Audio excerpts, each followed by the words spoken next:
Boa noite, irmãos. Graça e paz. Estamos dando início ao nosso estudo, dando as boas-vindas aos irmãos que estão aqui presentes, aos irmãos que estão através da transmissão. Estamos estudando o livro do Apocalipse e tem sido bênção. E conforme eu disse semana passada, e eu repeti domingo, se eu não me engano, pela manhã, a minha pergunta foi a seguinte: os irmãos já perderam o medo do Apocalipse, do livro do Apocalipse? Porque muita gente não assiste porque tem medo, não lê porque tem medo. E andando paulatinamente através do livro, vamos ver que não é para ter medo, é para ter esperança. Então chegamos hoje no estudo de número 5, onde nós vamos abordar do capítulo 4 ao capítulo 7. Mas antes de iniciarmos no texto mesmo falado, vamos orar, vamos agradecer a Deus por esse dia, por tudo que Ele nos deu nesse dia, pelos livramentos. Oremos. Pai, louvado e engrandecido seja o Teu santo nome, Pai. Muito obrigado, porque o Senhor é um Deus vivo, um Deus poderoso, um Deus glorioso, aquele que reina sobre tudo e sobre todos. Muito obrigado, Pai, porque mesmo diante de tanto poder, o Senhor se importa com cada um de nós. E esse amor, Pai, nos mostra o quanto nós somos valiosos para o Senhor, ao ponto de nos conceder no dia de hoje a vida, o ar que respiramos, nos conceder a salvação em Cristo Jesus, nos conceder a nossa família, o nosso trabalho. Por isso te agradecemos, ó Pai, por tudo que o Senhor nos permitiu realizar nesse dia. Muito obrigado porque o Senhor nos trouxe até a Tua casa para podermos estudar a Tua Santa Palavra. Temos caminhado no livro do Apocalipse e temos visto que é um livro que não é para nos dar medo, nos dar pavor, mas um livro para nos trazer a esperança, renovar a nossa esperança diante do Senhor, de saber que mesmo diante das tribulações, o Senhor é aquele que cuida de cada um de nós. Agora eu te peço, Pai, que em nome de Jesus, o Senhor venha iluminar os corações nesta noite, dos nossos irmãos aqui presentes, dos nossos irmãos através da transmissão. O nosso desejo é que o Senhor fale poderosamente a cada um desses corações, ó Deus. Que o Senhor venha, Pai, a esclarecer para que cada um possa compreender o que a Tua palavra, que é poderosa e é eficaz, vai nos ensinar nesta noite. Assim nós oramos, no nome de Jesus Cristo. Amém. Então, estamos no estudo do Apocalipse, uma mensagem de esperança, que é o tema central desta série de estudos. Hoje vamos falar do capítulo 4 ao capítulo 7 de Apocalipse. Já convido a todos a abrir a palavra do Senhor, aos irmãos aqui presentes, os irmãos que estão em casa. Eu já peço também que abram a Bíblia para poder ler. Não vamos nos esquecer que é um estudo bíblico, né? Então esse estudo bíblico tem que ter Bíblia. Então vamos pegar também a palavra do Senhor, a Bíblia, e vamos abrir lá em Apocalipse capítulo 4 ao capítulo 7.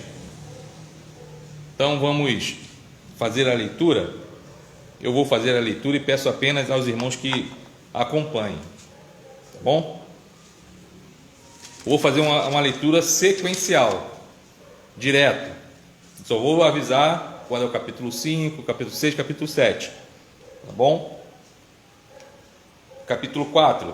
Depois destas coisas, olhei, e eis não somente uma porta aberta no céu, como também a primeira voz que ouvi, como de trombeta ao falar comigo, dizendo: sobe para aqui e te mostrarei o que deve acontecer depois destas coisas.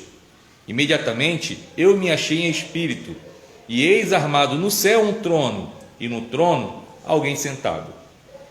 E esse que se acha assentado é semelhante no aspecto à pedra de jaspe e de sardônio. E ao redor do trono há um arco-íris semelhante no aspecto à esmeralda. Ao redor do trono há também 24 tronos, e assentados neles 24 anciãos vestidos de branco, em cujas cabeças estão coroas de ouro. Do trono saem relâmpagos, vozes e trovões, e diante do trono ardem 7 tochas de fogo, que são os 7 Espíritos de Deus. Adiante do trono, um como que mar de vidro, semelhante ao cristal. E também no meio do trono e à volta do trono, 4 seres viventes cheios de olhos por diante e por detrás.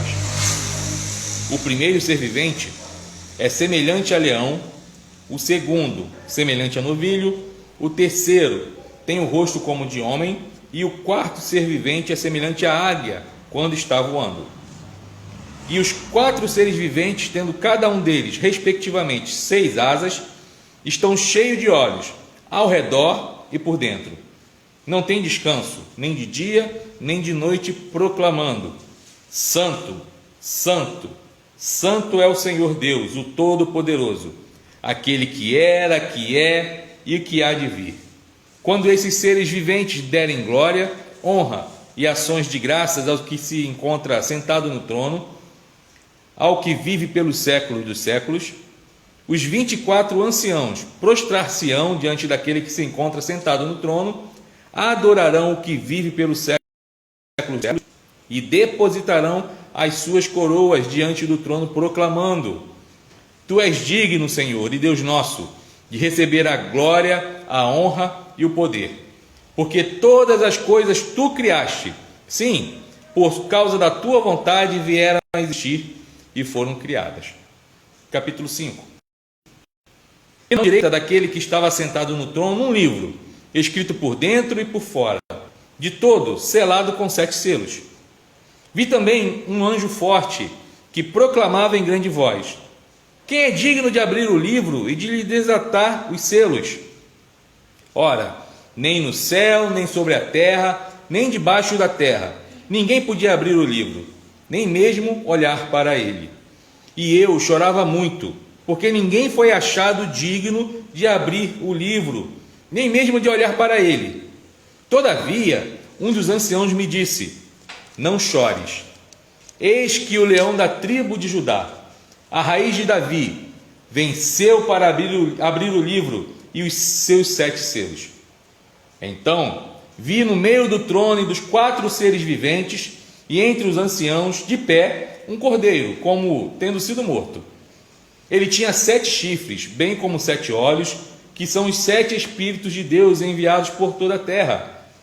Veio, pois, e tomou o livro da mão direita, daquele que estava sentado no trono. E quando tomou o livro, os 4 seres viventes e os 24 anciãos prostraram-se diante do cordeiro, tendo cada um deles uma harpa e taças de ouro cheias de incenso, que são as orações dos santos. E entoava um novo cântico, dizendo: Digno és de tomar o livro e de abrir-lhe os selos, porque foste morto, e com o teu sangue compraste para Deus os que procedem de toda tribo, língua, povo e nação. E para o nosso Deus os constituíste reino e sacerdotes, e reinarão sobre a terra. Vi e ouvi uma voz de muitos anjos ao redor do trono, dos seres viventes e dos anciãos, cujo número era de milhões e milhares de milhares, proclamando em grande voz: Digno é o cordeiro que foi morto, de receber o poder, e riqueza, e sabedoria, e força, e honra, e glória e louvor. Então ouvi que toda criatura que há no céu, e sobre a terra, e debaixo da terra, e sobre o mar, e tudo que neles há, estava dizendo: Aquele que está sentado no trono, e ao Cordeiro seja o louvor, e a honra, e a glória, e o domínio pelos séculos dos séculos. E os 4 seres viventes respondiam: Amém. Também os anciãos prostraram-se e adoraram. Capítulo 6. Vi quando o cordeiro abriu um dos 7 selos, e ouvi um dos 4 seres viventes dizendo, como se fosse voz de trovão: Vem. Vi então, e eis um cavalo branco, e seu cavaleiro com arco, e foi-lhe dada uma coroa, e ele saiu vencendo e para vencer. Quando abriu o segundo selo, ouvi o segundo ser vivente dizendo: Vem. E saiu outro cavalo vermelho, e ao seu cavaleiro foi-lhe dado tirar a paz da terra, para que os homens se matassem uns aos outros. Também lhe foi dada uma grande espada.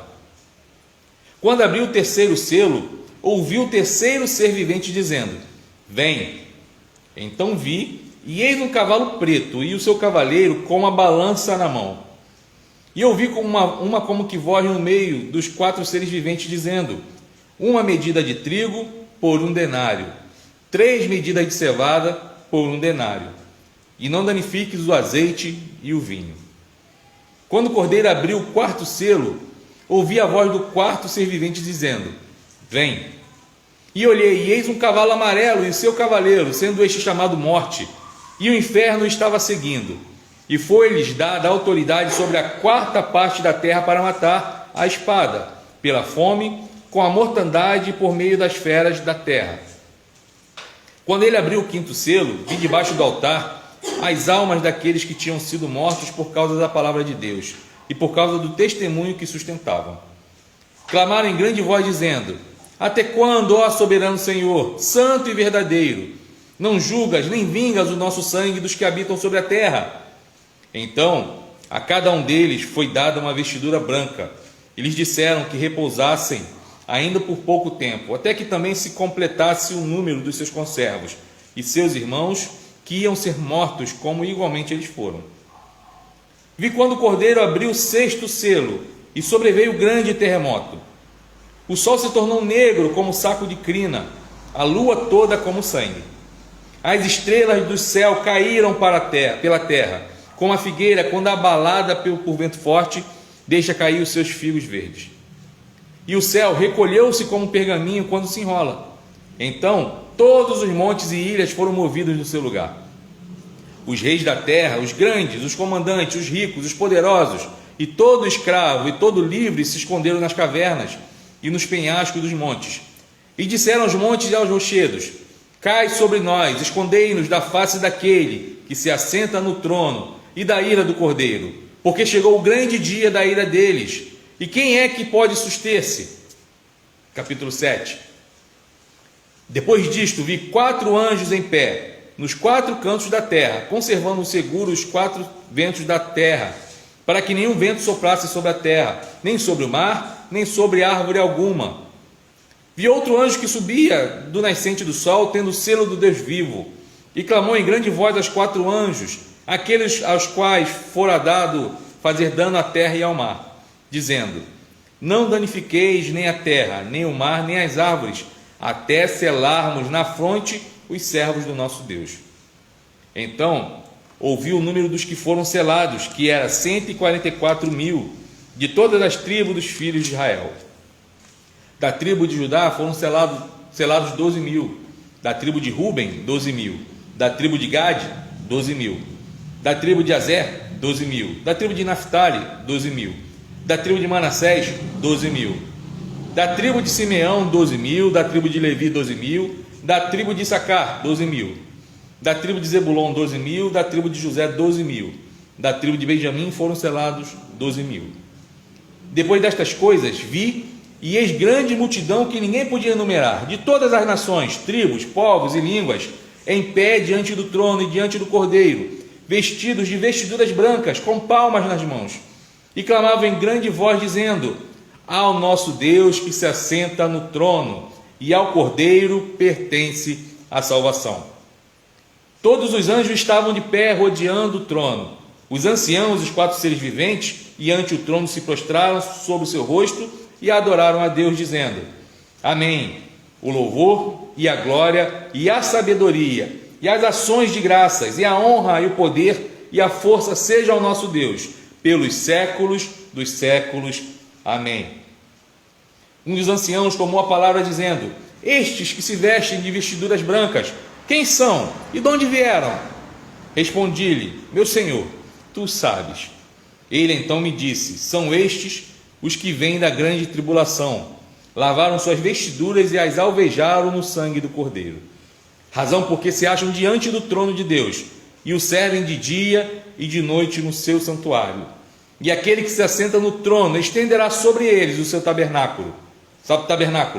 Jamais terão fome, nunca mais terão sede, não cairá sobre eles o sol, nem ardor algum, pois o Cordeiro, que se encontra no meio do trono os apacentará e os guiará para as fontes da água da vida. E Deus lhes enxugará dos olhos toda lágrima. Amém. Palavra bendita do nosso Senhor. Fazendo essa leitura de um modo mais calmo, a gente começa a perceber, olhar que não é um texto para termos medo. O texto, ele, apesar de ser simbólico, ter simbolismos, não vamos falar de todos os simbolismos ali, vamos falar dos principais, mas vamos ver que em todo o tempo tem o cuidado de Deus sobre o povo dele. Em todo o tempo. Mas vamos falar dentro do estudo. Então, vimos ali que fala sobre os 7 selos, tá? Sobre os selos e os cavaleiros. Na introdução, após analisarmos semana passada as cartas, né? As 7 igrejas da Ásia, não podemos nos esquecer que Apocalipse é um livro que foi escrito para aquelas 7 igrejas, não só as cartas, mas um livro que era para ser lido por elas. Então, nós vimos que as cartas remetidas às 7 igrejas da Ásia, que apresentam os problemas pelas quais aquelas comunidades estavam passando, nós vimos semana passada a questão da perseguição, vamos colocar, do mundo entrando dentro da igreja, né? Tinha algumas coisas que aconteciam dentro, vamos ver aquela figura da Jezabel, dos nicolaítas, dos discípulos de Balaão, né? Vamos falar que é falado ali sobre aqueles que seguem a doutrina de Balaão, que são as questões imorais, né? Que estavam entrando dentro da igreja. Então estavam passando por essas situações. Então, a partir do capítulo 4, temos as 6 visões que desenvolvem um paralelismo progressivo, e na primeira destas visões está nos capítulos 4 e 7. Então, estes capítulos eles dividem-se em 2 partes, tá? Capítulo 4 a 7 se divide em 2 partes. A primeira parte, capítulo 4 e 5, que é a cena da abertura no céu. Quando nós vimos aqui, é a visão que está tendo lá no céu. Depois, capítulo 6 e 7, a abertura dos 7 selos. Já começamos a ver que já começa a visão dessa abertura desses selos. Tá bom? Vamos ver que na primeira parte, na cena da abertura do céu, capítulo 4 e 5, vamos ver que estes capítulos falam sobre Deus. Se a gente for olhar o texto, capítulo 4, e Jesus Cristo, capítulo 5. E esses 2 capítulos, eles têm a mesma estrutura, as mesmas estruturas, tá? Que estruturas são essas, pastor? Primeiro, Apocalipse 4 fala de Deus, começa com a glória de Deus. Pode olhar, ali está o versículo para mostrar, tá bom? Eu falo que temos que ser crente bereano, né? Eu mostro ali para os irmãos olharem para ver que é isso mesmo, tá? Capítulo 4, do 2 ao 8, parte A, fala sobre a glória de Deus. Depois, do 8b a 11, versículo 11, fala sobre a adoração a Deus. Depois, tem o primeiro hino, tá? Ali entrou umzinho ali, mas B1, aí B1, primeiro hino, que faz parte da adoração a Deus. B2, a narrativa, do verso 9 ao verso 10. Depois tem o segundo hino, do verso 11. Aí vem o capítulo 5. Lembra que falamos que o capítulo 4 fala de Deus, o capítulo 5 fala de Jesus. Aí vamos ver que do verso 5 ao verso 7 do capítulo 5, mesma estrutura. Aqui fala sobre a glória de Deus, mas aqui agora fala sobre a glória do Cordeiro. Depois do 8 ao 12 fala sobre a adoração ao Cordeiro. Depois temos o primeiro hino, tá? Do verso 9 ao verso 10 do capítulo 5. Depois temos uma narrativa do verso 11 ao verso 12, parte A. E depois nós temos o segundo hino, que é na parte B do verso 12. Então, esses 2 capítulos têm a mesma estrutura, tá bom? Então, a gente vai olhar e vamos ver, vamos escrever ali, que esta seção desses 2 capítulos termina no verso 13 ao verso 14, com uma adoração tanto a Deus quanto a Jesus. A gente vai olhar lá no finalzinho, tá, do capítulo 5, tem uma adoração tanto a Deus como a Jesus Cristo. Então, a gente vai ver que temos nesse capítulo aquilo que é chamado de conselho do Senhor. Conselho aqui não é conselho de aconselhar, aquele conselho que nós damos aos nossos filhos, aos nossos amigos, aquelas pessoas que chegam para pedir uma orientação, não é esse tipo de conselho, tá? Tipo, não saia de madrugada sozinho na rua, é um conselho. Ó, se tomar banho quente, não saia na friagem, isso é um conselho. Não é esse tipo de conselho de orientação. O conselho fala de ajuntamento.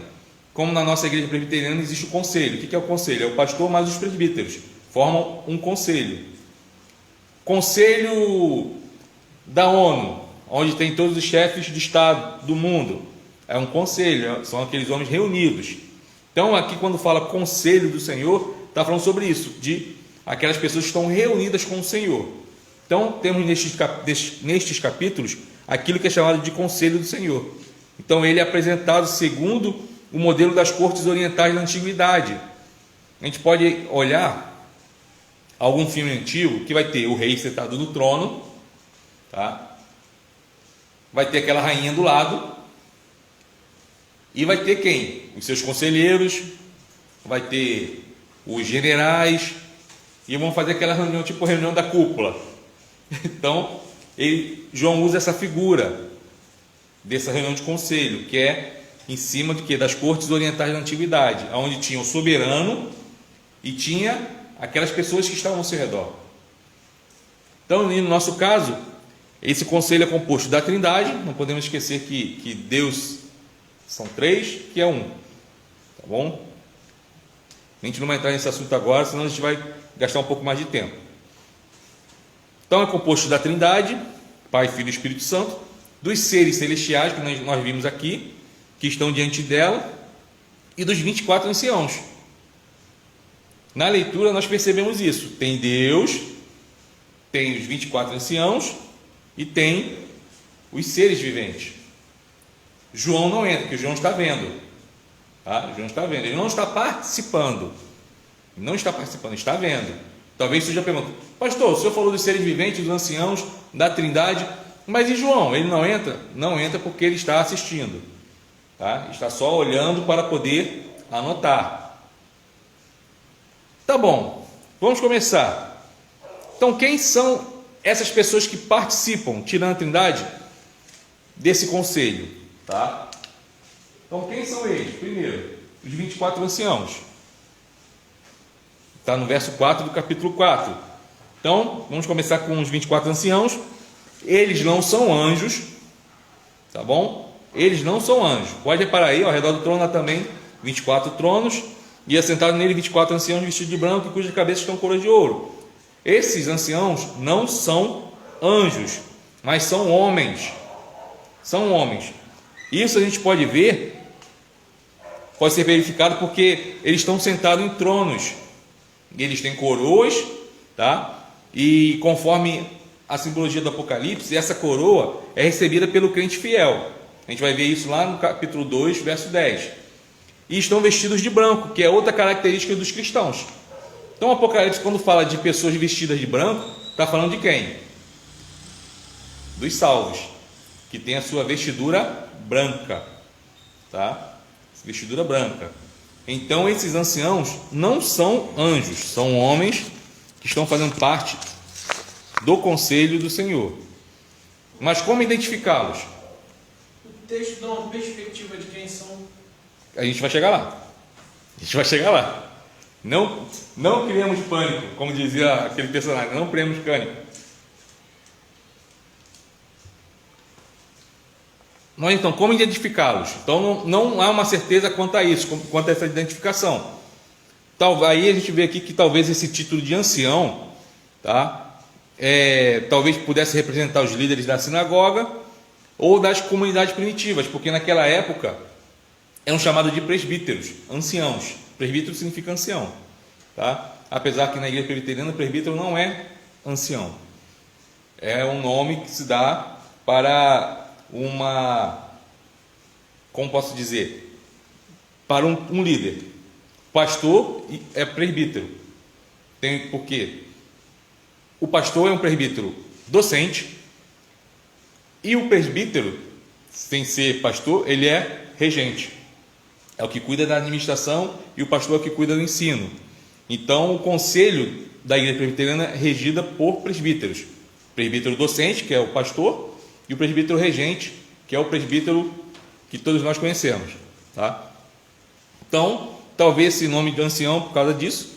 Então, nesse sentido, tem se suposto, tá? É uma suposição, porque o texto não fala claramente, mas nós podemos tirar uma lição sobre isso, de que o número 24, esses 24 anciãos, representaria as 12 tribos de Israel, tá? Que é o povo da antiga aliança. Não podemos esquecer isso, na antiga aliança, as 12 tribos, mais os 12 apóstolos, que são o quê? Que representam o povo da nova aliança. Então significaria o quê? As 12 tribos, tá? E os 12 apóstolos representando a antiga aliança e a nova aliança, simbolizando o quê? O povo de Deus de todas as épocas. Então esses 24 anciãos representaria essa totalidade, que aí cai por terra nessa teoria, aquela teoria que muitas pessoas falam, que a palavra de Deus hoje em dia só vale o Novo Testamento, que é a graça, a nova aliança. A antiga aliança foi embora. Então, pregar no Antigo Testamento, porque o Antigo Testamento é lei, o negócio é o Novo Testamento que é graça, já cai por terra, mostrando que essa totalidade, que Deus é o Deus da antiga aliança e da nova. A gente não pode esquecer disso. A graça ela é representada desde Gênesis e Apocalipse. Então esses 24 anciãos representariam isso, tá? Essa totalidade, mostrando a totalidade do povo de Deus, o povo da antiga aliança e o povo da nova aliança. Outra possibilidade de interpretação seria de que o número 24 representaria os escritores do Antigo Testamento, isso diante da Bíblia hebraica, né? Só que isso aí já não chega muito, não tem uma certeza, né? Não tem uma certeza. Então eu fico com a teoria das 12 tribos e dos 12 apóstolos, se mostrando ali, não é que estão ali um representante de cada tribo, nem estão ali Mateus, Marcos, Lucas, não está ali não. É a representatividade. Não podemos esquecer que Apocalipse é um livro simbólico. Então esse simbolismo dos 24 anciãos estaria representando isso que eu acabei de falar, a totalidade do povo de Deus. Totalidade do povo de Deus. Os seres viventes. Então os seres viventes, eles são apresentados como pano de fundo. A gente vai ver lá em Ezequiel capítulo 1, verso 5, verso 10, tá? Se os irmãos quiserem acompanhando, não vou ler porque o tempo corre. Ezequiel capítulo 1, verso 5 e verso 10, e no capítulo 10, verso 20. Seria bom os irmãos trazerem também na próxima semana, trazer uma caneta e um papel para anotar esses versos, porque eu não coloquei ali. Os seres viventes. Então eles são descritos ali como querubins. Então Isaías também fornece uma parte dessa imagem, lá na visão de Isaías, né, capítulo 6. Então esses seres, pela proximidade com Ezequiel, estão mais próximos de querubins do que serafins. Aqui no texto não diz que são serafins nem que são querubins, diz seres viventes. Seres viventes. Mas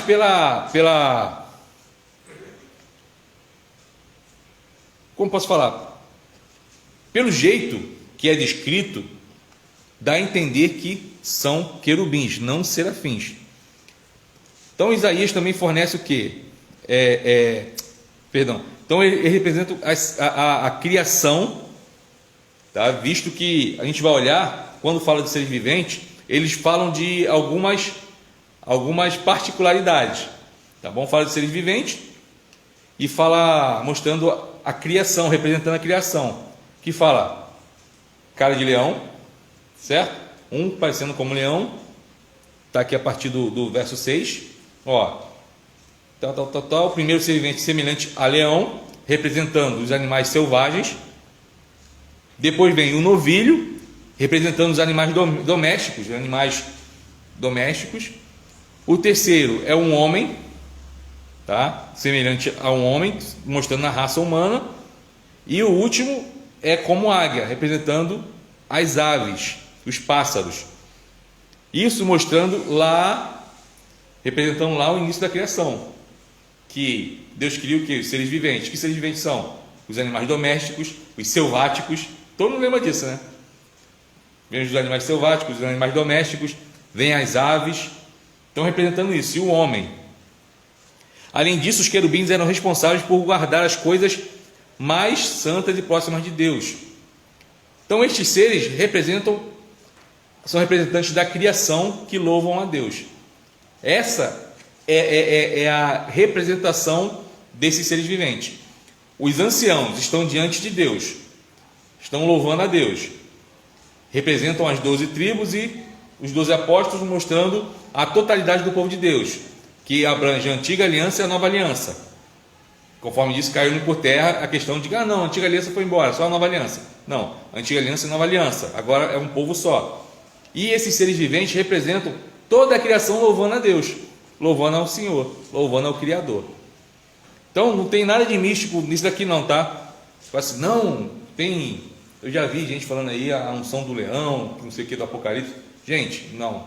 Aqui está representando a criação. Nada mais do que isso. Está mostrando que diante de Deus até a criação louva a Ele. Lembra que eu já falei que eu não achei, eu esqueci. Vou fazer igual a última trombeta, que eu prometi que ia procurar, procurei, achei e coloquei no grupo da igreja, no nosso grupo. Eu vou procurar uma pesquisa, uma reportagem, um documentário, se não me engano, de um cientista cristão, eu não sei se ele é astronauta, se é astrofísico, não sei o que ele é, que ele gravou o som do universo. Gravou o som do universo. E ele disse assim, esse som é o som do universo, mostrando que o universo louva ao Criador. Eu vou colocar isso lá. Então, essa parte aqui dos seres viventes, mostrando que toda a criatura louva o Senhor. Todo ser que respire, louve. Só o ser humano que respira? O meu cachorro não respira? Os pássaros não respiram? Então, todo ser que respira, louva ao Senhor. Então, toda a criação vai louvar ao Senhor, diante do trono de Deus. Aí, por último, nesta visão desse conselho, onde estão o quê? Todo o povo de Deus, todas as criaturas, tá? Também vai ter quem? Deus. Ali vamos ver que temos a presença do trono e de Deus sentado nele. Está no verso 2, tá? No verso 2 do capítulo 4. Então, João, ele não descreve Deus em termos antropomórficos. O que é antropomórficos? Com forma de homem. João não mostra Deus com formas humanas. Tipo, Deus, ele tem os seus braços, o seu cabelo. Aqui ele não mostra, tá? Deus com forma humana. Ele usa pedras preciosas. Olha que interessante, ele usa pedras preciosas. Vamos lá no verso 3. Ele diz assim, e esse acha sentado é semelhante no aspecto à pedra de jaspe e sardônio. Ele usa pedras preciosas. Jaspe é uma pedra transparente e o sardônio tem uma cor vermelha faiscante. Então, essa descrição, ela quer enfatizar o que de Deus? O seu aspecto precioso e glorioso. Olha que interessante. Então, quando João fala assim, aquele que está sentado no trono, cadê o verso 3? Tem como aspecto, como é semelhante no aspecto a pedra de jaspe e sardônio, mostrando o que?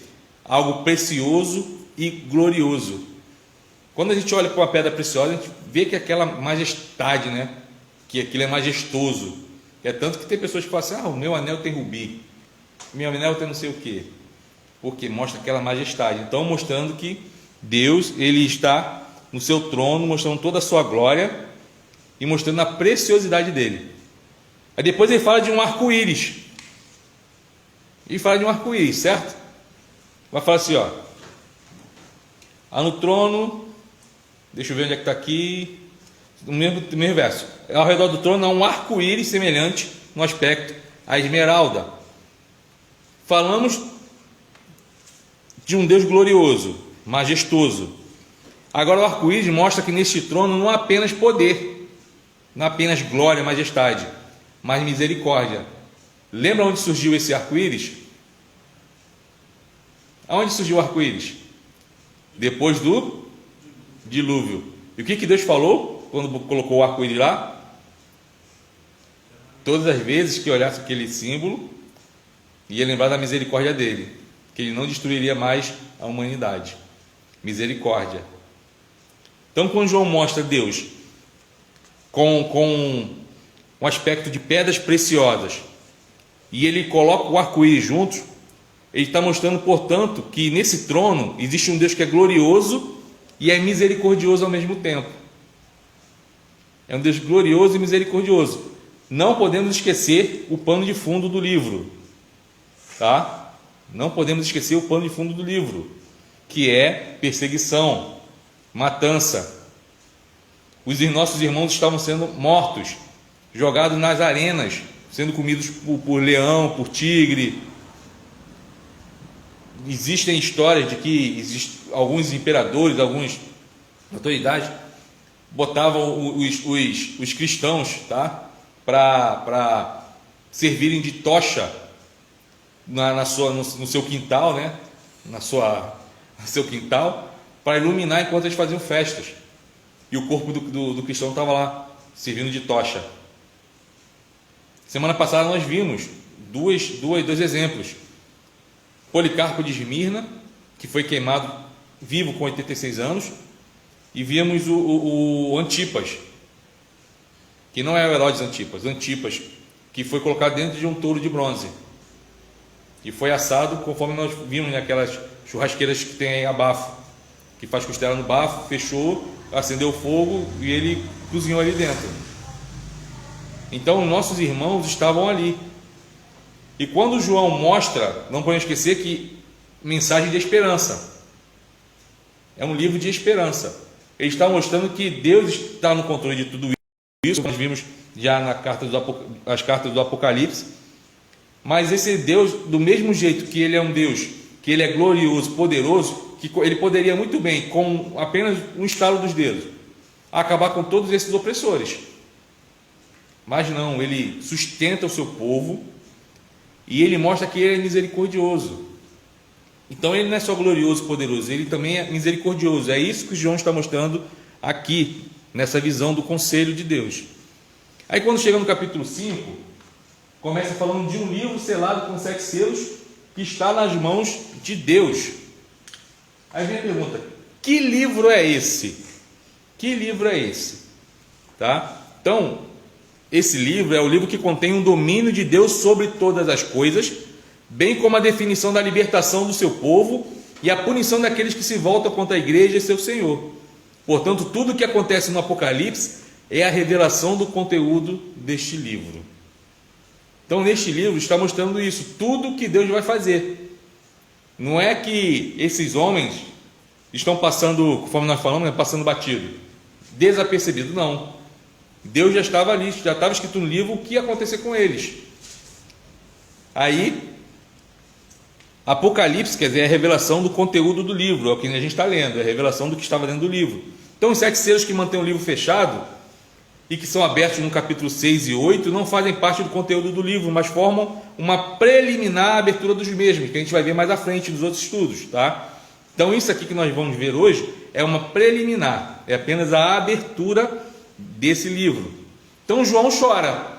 Quando aparece esse livro, ele chora. Por que ele chora? Porque ele vê que não tem ninguém digno para abrir esse livro. Quem pode quebrar esses 7 selos? Quem? E ele chora. E aquele homem fala assim: não chores. Não chore.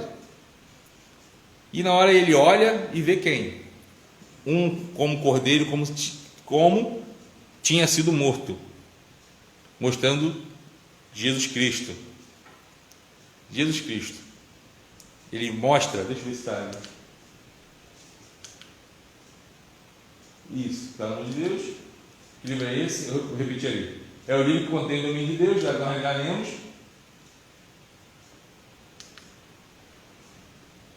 Isso, os seus não apresentam a. Vamos deixar ali que vai na frente. Então ele vê que esse que está ali, que pode abrir, é o leão da tribo de Judá, é a raiz de Davi, mostrando que aquele que vai abrir o livro, ele é comparado ao leão, tá? Fala do reinado provindo da tribo de Judá, da tribo de Judá que veio o Messias, e fala que esse Messias viria da raiz de Davi, mostrando que é um descendente autêntico, né? Vamos falar assim, um descendente autêntico, não é qualquer um. Então esse daí é o cordeiro que tinha sido morto e ressuscitou, mostrando também o que? O caráter sacrificial, mostrando que esse cordeiro foi aquele que foi morto para trazer a salvação.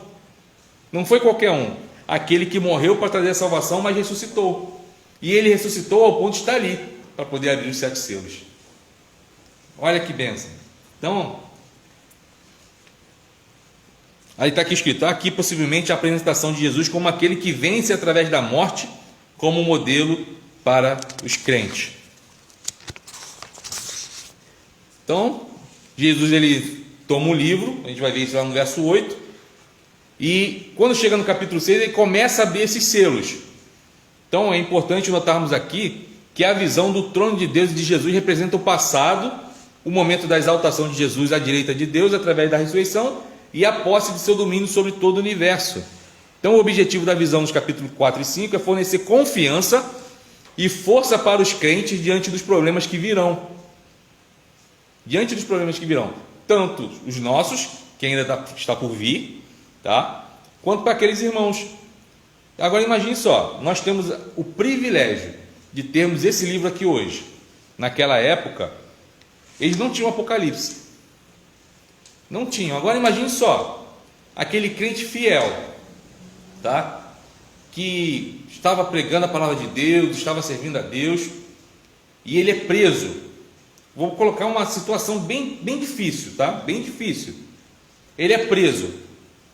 E chegam lá os seus algozes e falam assim: nega a esse Deus, adore ao imperador, senão toda a sua família vai morrer.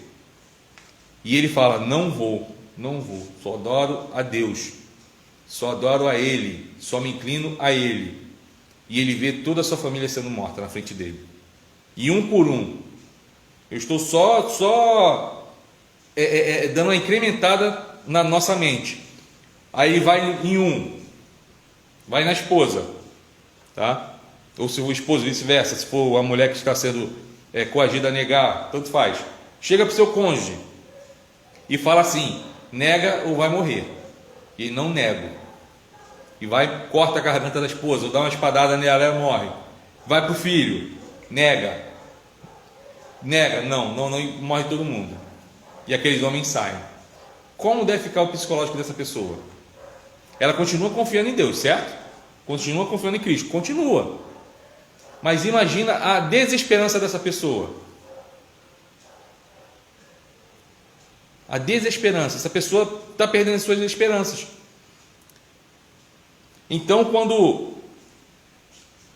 Jesus ele fala sobre esse livro com João, fala para ele escrever, é para mostrar para esses irmãos que ele está no controle, para se manter firme, que nem eu coloquei aqui, fornecer confiança e força para os crentes diante dos problemas que virão.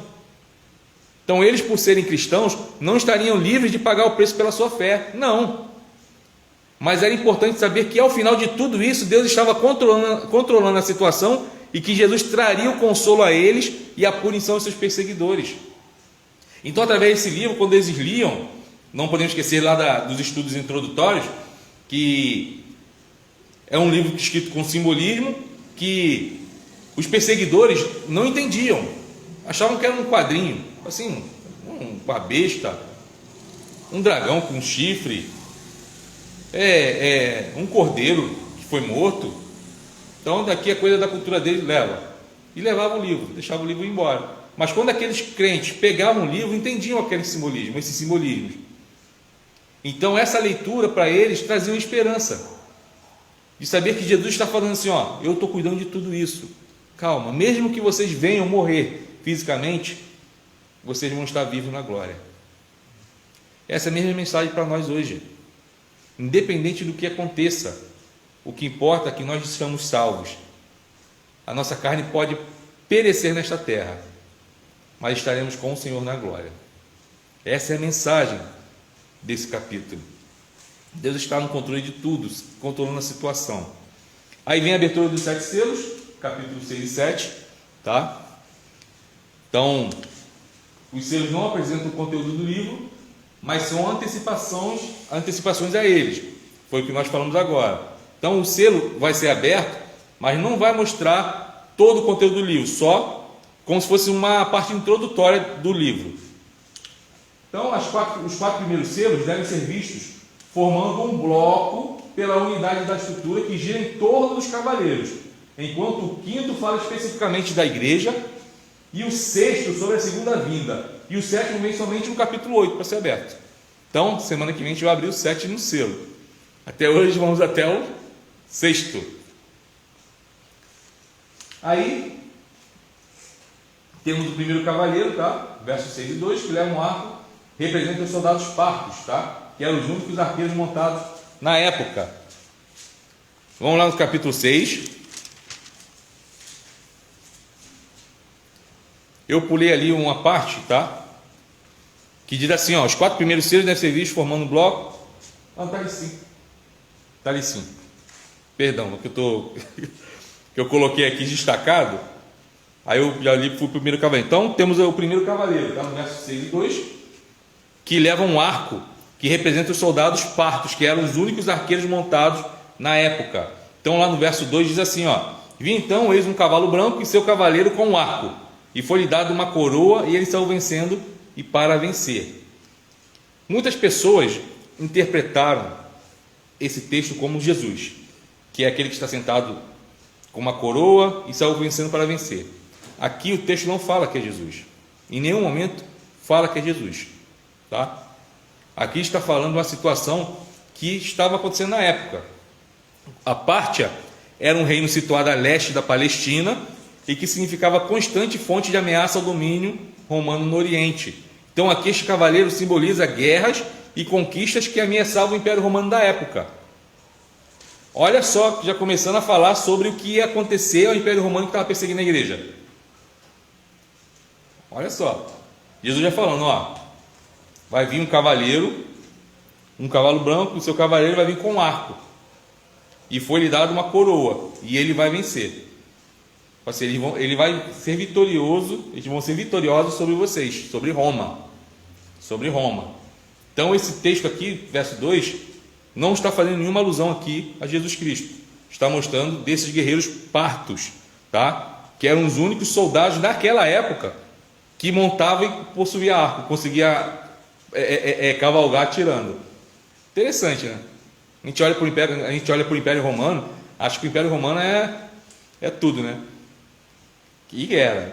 Os seus escudos eram bem trabalhados, as suas armas de guerra, mas eles não sabiam guerrear em cima do cavalo com arco. Então Jesus está falando, ó, o primeiro cavaleiro vai ser esses partos, tá? O segundo cavaleiro simboliza o conflito e a guerra entre os povos em geral.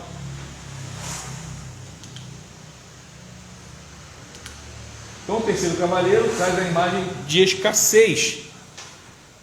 O quarto cavaleiro é o terceiro cavaleiro, versos 5 ao 6, traz a imagem de escassez.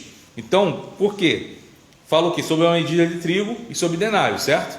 A gente pode olhar lá no capítulo 6, verso 5 e verso 7, que vai falar que está um cavalo preto com uma balança. E nessa balança, aí ele fala o quê? Que ouviu no meio dos parceiros e vem dizendo, uma medida de trigo por um denário.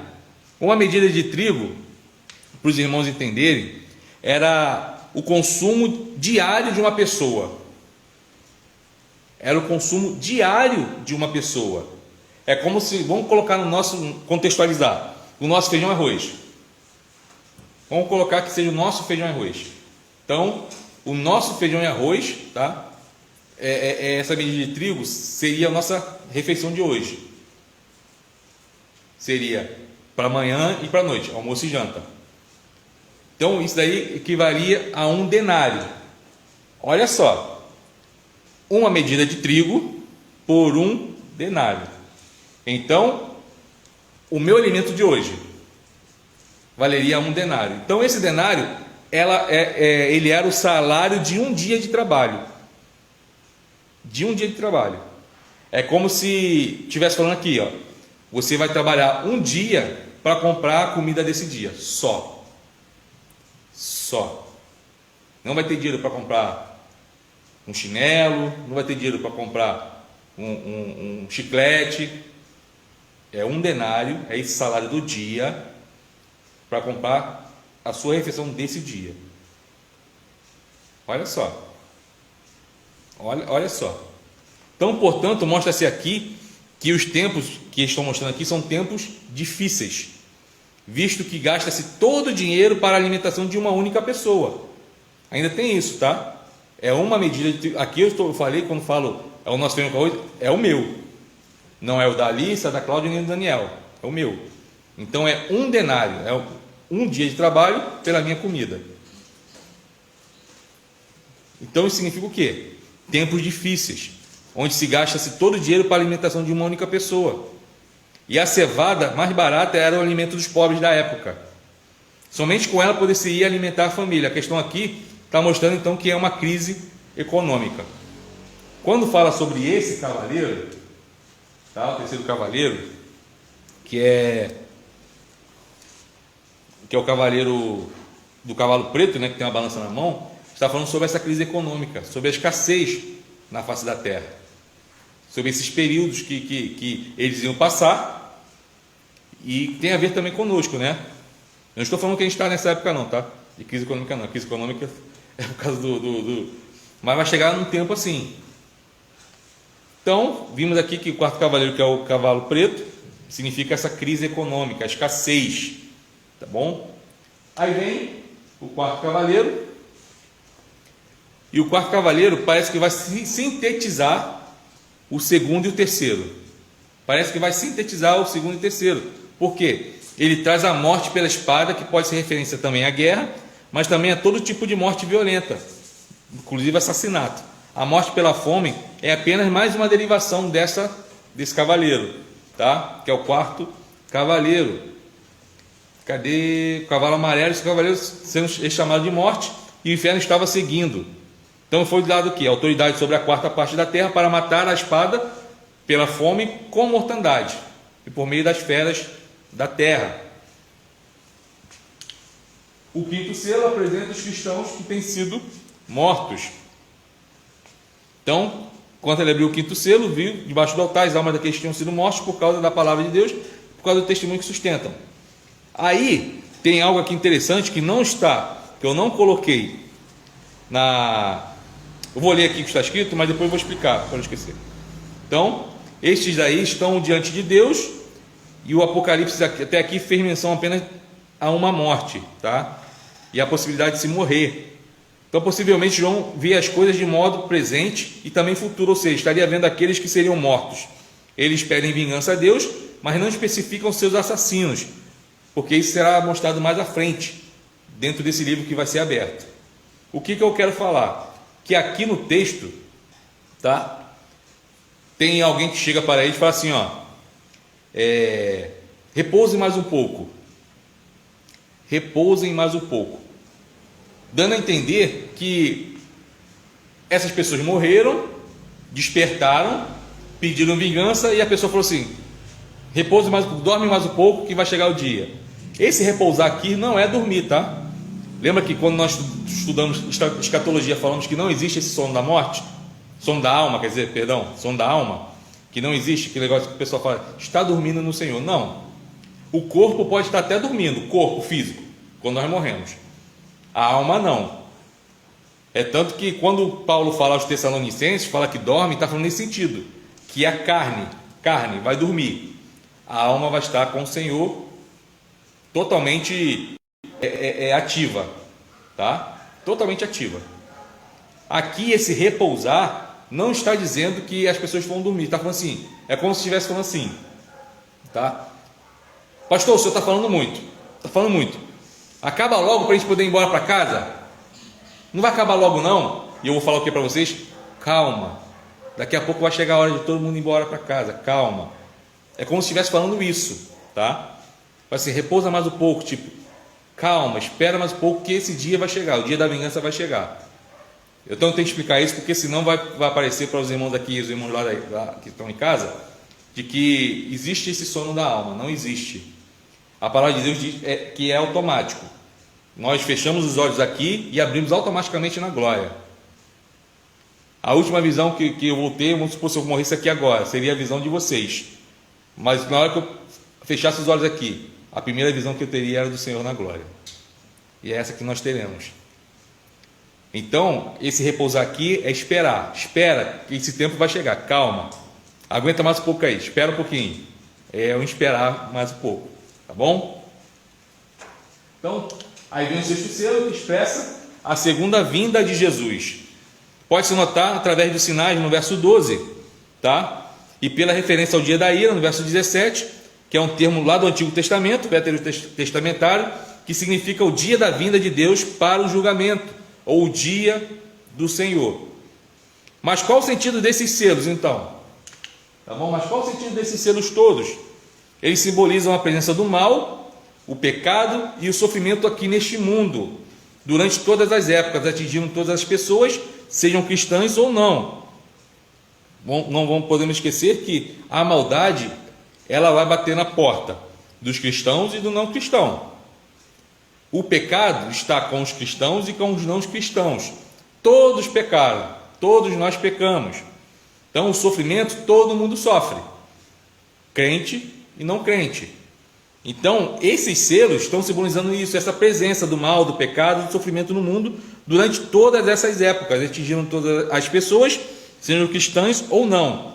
Isso pode ser visto através da comparação com Mateus 24. Tá bom? Vamos abrir Mateus 24, rapidinho, só para a gente dar uma olhada dinâmica, porque já passou da hora. Mateus 24, tá bom? Que começa falando sobre a destruição do templo. Jesus fala sobre essa questão de destruição do templo, que não ficará pedra sobre pedra. Aqui ele está falando também em relação a a morte dele, a ressurreição dele. Ele começa a falar sobre os princípios das dores, fala que haverá uma tribulação, um momento de dificuldade para o povo, e aí vai ter a vinda do Filho do Homem, tá? Que está lá a partir do verso 29. Depois ele começa a falar em duas parábolas, a da figueira, que é em relação à vigilância, se manter vigilante para a chegada desse dia, que nós sabemos que Cristo está voltando, mas não sabemos o dia nem a hora. Se não sabemos o dia nem a hora, o que nós temos que fazer? Ficar vigilante. É isso que Jesus fala. Depois ele fala da parábola do bom servo e do mau servo. Então, começa a fazer essa referência a Mateus 24. Então, o segundo, terceiro e quarto selos estariam relacionados com a primeira parte aí de Mateus 24, que é do verso 6 ao verso 8. Eu caí na bobeira de fechar o texto. Perdoe os irmãos, que é preocupação com a hora, para os irmãos não chegarem tarde em casa. Então vamos ver do verso 6 ao verso 8, tá?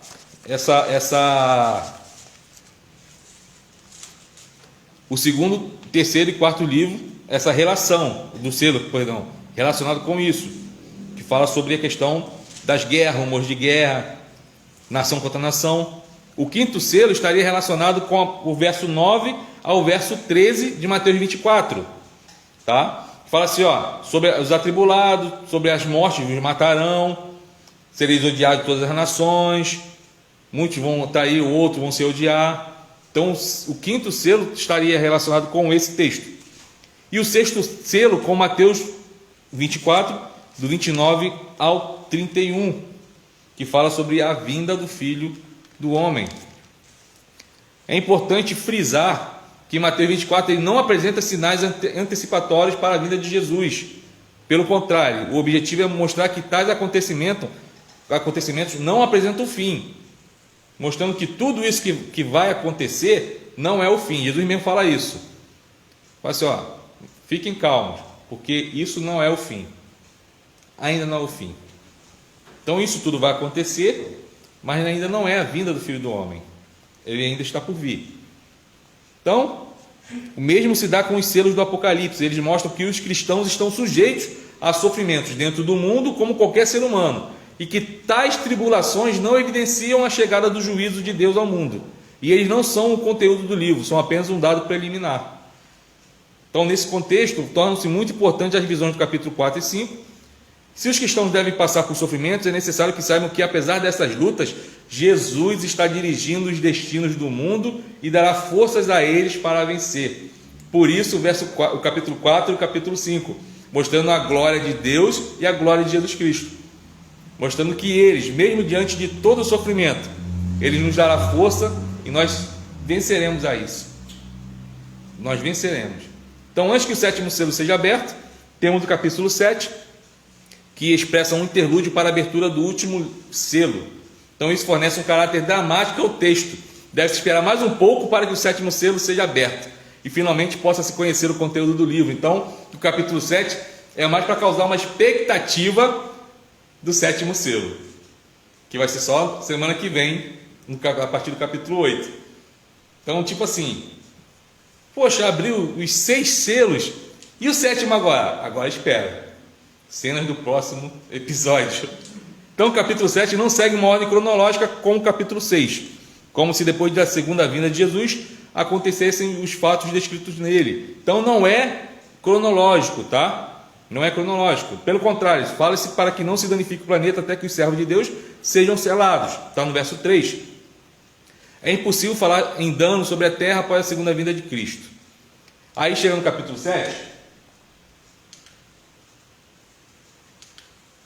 temos 2 cenas, tá? Do verso 1 ao verso 8, que é uma na terra, e do verso 9 ao 17, que é outra no céu.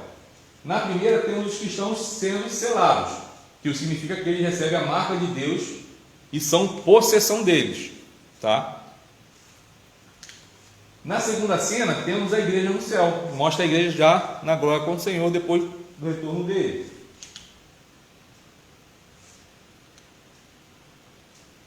É isso mesmo. Então, só mostrando aqui. Na primeira temos os cristãos sendo selados, recebem a marca de Deus e ali são posses de Deus. Isso lhes dá a garantia de que Deus os guardará durante os períodos de sofrimento. O número de 144 mil de todas as tribos, tá? Que muitos aí falam que é o número das pessoas que são salvas. Existe uma seita aí que bate na porta de todo mundo que fala isso, que são 144 mil. Se for assim, muita gente vai ficar de fora. Por quê? Se a graça ela abarca da antiga aliança à nova aliança, tem muito mais de 144 mil. Muito mais. Quantos nós temos de habitantes na Terra hoje? Alguém tem ideia? 200 na Terra. Na Terra. Acho que é mais não sei quantos bilhões, né? Bilhões. Então, estou falando só na nossa geração hoje, dia 20 de maio. Imagine agora, de todas as eras. Então não existe. Então, assim, é um número que significa, por um lado, é um número simbólico, que significa um recenseamento. Só sabe a quantidade de habitantes da nossa cidade quando se faz um censo. Que aí você pode entrar lá no site do IBGE, aí fala assim, Saquarema, quantos habitantes tem? Aí vai aparecer lá, censo 2020, tinha 7 bilhões 674 milhões. 7 bilhões, só 7 bilhões tá bom, não preciso nem falar o resto, 7 bilhões, imagine só no nosso planeta hoje. Aí você consegue ver lá, Saquarema, maio de 2020, que é um ano atrás, censo, vai colocar lá, tem 140 e poucos mil habitantes, vai colocar lá, só sabe aquela numeração por causa que fez-se um censo. Então, esses 144 mil de todas as tribos de Israel, conforme o verso 4 do capítulo 7, significa, por um lado, um recenseamento que Deus faz, mostrando que conhece exatamente quantos são os seus. Então, esse 144 significa que Deus sabe quem é dele e quem não é. Simples assim. É isso que significa. Que Deus sabe quem pertence a Ele. Então, Ele pode muito bem te falar. Lembra que Ele fala que Ele conhece todas as estrelas e chama cada uma pelo seu nome? Me diga aí, 10 nomes de estrela da nossa constelação. Duvido que alguém fale. Deus conhece todas as estrelas, todas do universo, da galáxia, chama todas elas pelo seu nome. Então, quando fala 144 mil, diz que ele conhece todos aqueles que pertencem a ele. Por isso que ele sabe que é 144 mil, que é um número simbólico, não é que seja 144 mil. Ali está mostrando que ele conhece todos os seus. Nenhum se perde. Então, por outro lado, o número também indica que são 12 mil de cada tribo. Isso é simbólico. Nós lemos que falam, né? Da tribo de Ruben, 12 mil. Da tribo de tal, 12 mil. Da tribo de Judá, 12 mil. Não significa que ele vai salvar 12 mil de cada tribo. Isso é simbólico, quer mostrar a totalidade do povo de Deus, dizendo que não falta ninguém. Lembra que Israel era dividida em 12 tribos? Mostrando que o povo de Deus era dividido em 12 tribos.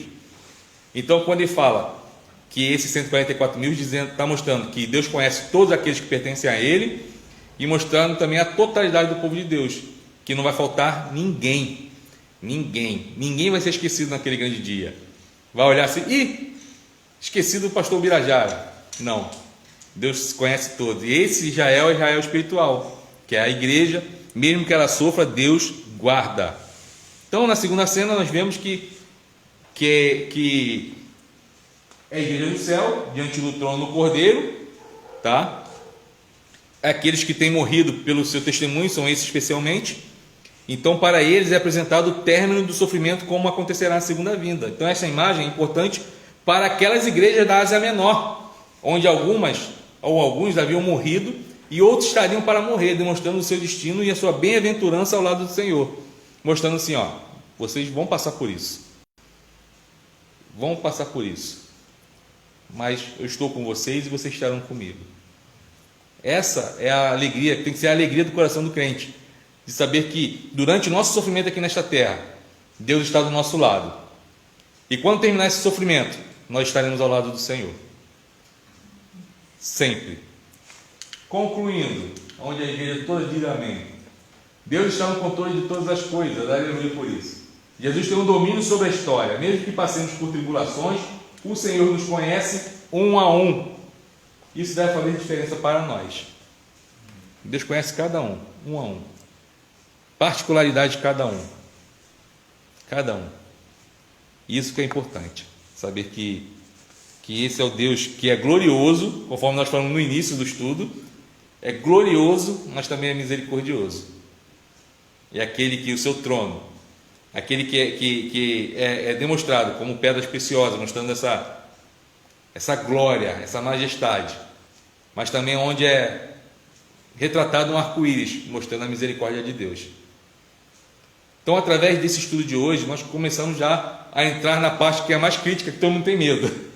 Mas começamos a mostrar que não é para ter medo, que em todo esse período, Deus está no controle de tudo, está nos guardando, porque Ele conhece cada um daquele que serve a Ele. Então, essa mensagem é uma mensagem de esperança. Vamos ficar de pé? Que o Senhor continue abençoando a sua vida, a sua família.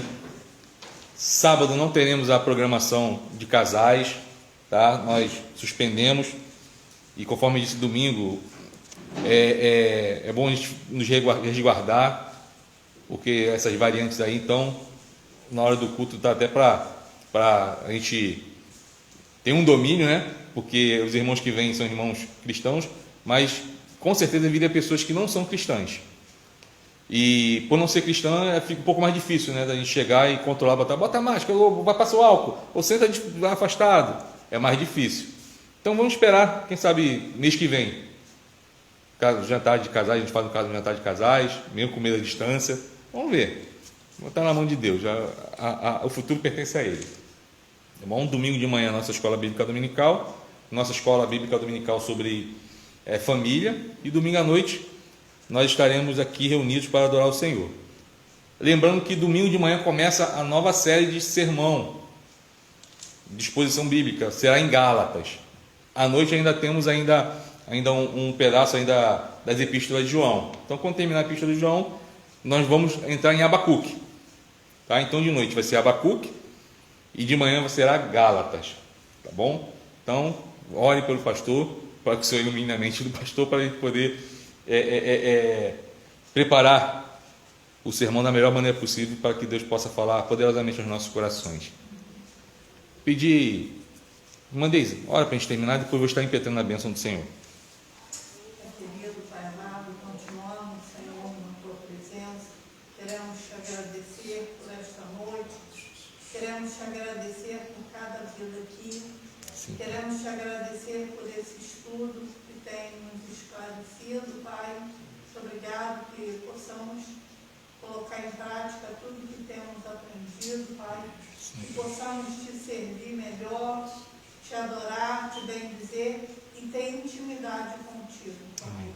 E prosseguir em Te seguir. Obrigado por este momento. Fica conosco, nos leve em paz para os nossos lares.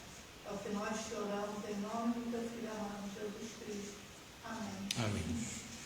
Que a graça do nosso Senhor e Salvador Jesus Cristo, o amor de Deus, o nosso eterno Pai, as doces e eternas consolações do Espírito Santo repousem sobre vós, sobre os vossos familiares e sobre todo o povo de Deus espalhado por toda a terra, não somente agora, mas para todos sempre. Amém. Boa noite abençoada.